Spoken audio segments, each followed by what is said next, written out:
Kailangan mag-alala. Dahil nangako ang Diyos, ibibigay niya lahat ng kailangan. Pag inuna natin siya, garantisado yun.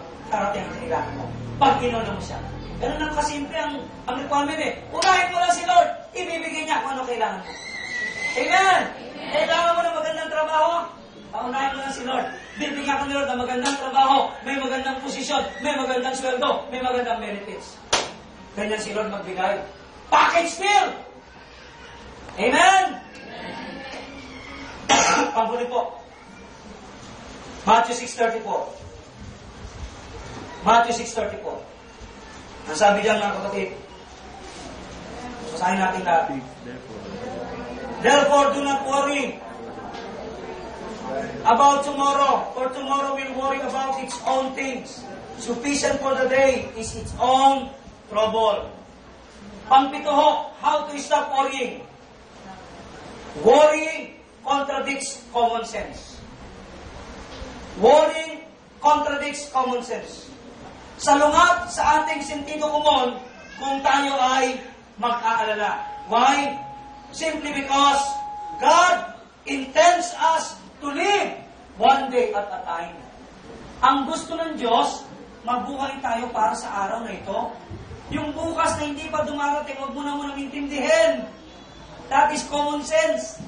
Hello? Hindi ka nga sigurado kung aabot ka pa bukas eh. Kasi inaalala mo na. Okay, ito ang tanong ko. Sino sa inyo naririto na kapag natulog mamayang gabi, tayo niya sigurado gising pa siya bukas? Gising pa kayo bukas?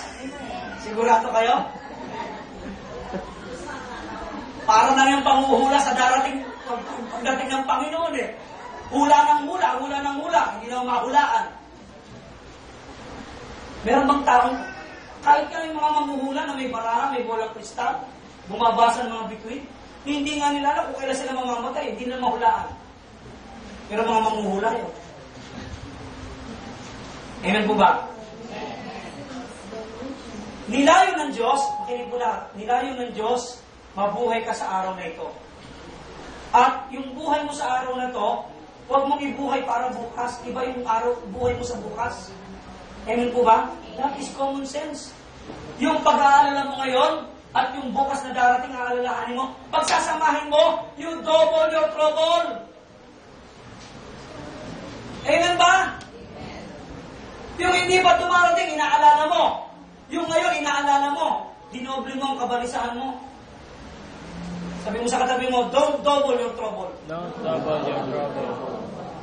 Double your blessing, not your trouble. Amen? Amen. It contradicts our common sense. God has given us our lives in units of 24 hours. Bawat isa sa atin, mayaman at mahirap. Meron tayo pare-parang 24 oras. Tama mo ba? Huwag yung sabihin, kaya yumaman niya kasi 25 hours ang meron dyan. Kami 23 lang. Hindi. Doon tayo nagkakapantay-pantay. Ang isa pang pagkakapantay-pantay ng mayaman at mahirap, pareho magpapantay ang paa niya pag namatay yan. Parehong mamamatay. Lahat tayo binigyan ng Diyos ng units of 24 hours a day. Amen po ba? And we should live and take life a day at a time. Mabuhay ka lang within the unit of 24 hours. Huwag mo munang idawit yung bukas. Ibang oras na yon, ibang schedule na yon. Amen po ba? Ano sabi sa Kawikaan 27:1? Huwag mong ipaghambog ang araw ng bukas, sapagkat hindi mo alam kung ano idudulot sa iyo ng bukas. Hindi mo alam kung buhay ka pa bukas. Hindi mo alam kung maganda ang bukas mo. Amen po ba? Amen. If we wish to live a long and fruitful life, we should respect and live by the biological clock He has built inside us. Mabuhay tayo ng normal sa bawat oras at bawat araw na ibinigay sa atin ng Diyos. If you want to live a long and fruitful life, mabuhay tayo ng normal. Hindi kasi normal yung bukas inaalala mo. Yung darating na mga araw inaalala mo. That is abnormality. Amen? Sabi mo sa katabi mo, be normal. Be normal. Live each day one at a time. Kristana. Mabuhay tayo sa araw-araw. Amen? Huwag tayong mabuhay para sa araw ng bukas. Mabuhay tayo sa araw-araw. Palakpakan natin ang Panginoon. Huwag nating labagin ang prinsipyo ng Diyos sa oras at araw na ibinibigay niya sa atin. May 24 hours tayo, sa bawat araw, doon lang tayo mabuhay. Huwag kang lalabas doon. Amen po ba? That is against your common sense. Ano ang common sense doon? Una nga, hindi mo alam kung buhay ka pa.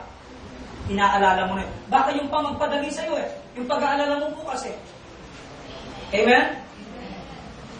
Sa ating po pagtatapos, mga kapatid, understanding the hierarchy of our lives, daily priorities, is a key to a worry-free life. Yung maintindihan mo kung anong dapat mong gawin sa araw-araw ng buhay mo, yan ang susi sa isang buhay na walang kabalisahan. Ulitin ko po, yung maintindihan natin kung ano ang dapat nating pahalagahan at unahin at gawin sa araw-araw nating buhay ay susi para sa isang buhay na walang kabalisahan. Amen po ba? Ano dapat natin gawin? Mabuhay tayo sa bawat araw na ibinigay sa atin ng Diyos na may pagtitiwala sa Kanya. Unahin natin ang Diyos. Lahat ng ating kailangan, siya ang magbibigay. Tumayo tayong lahat.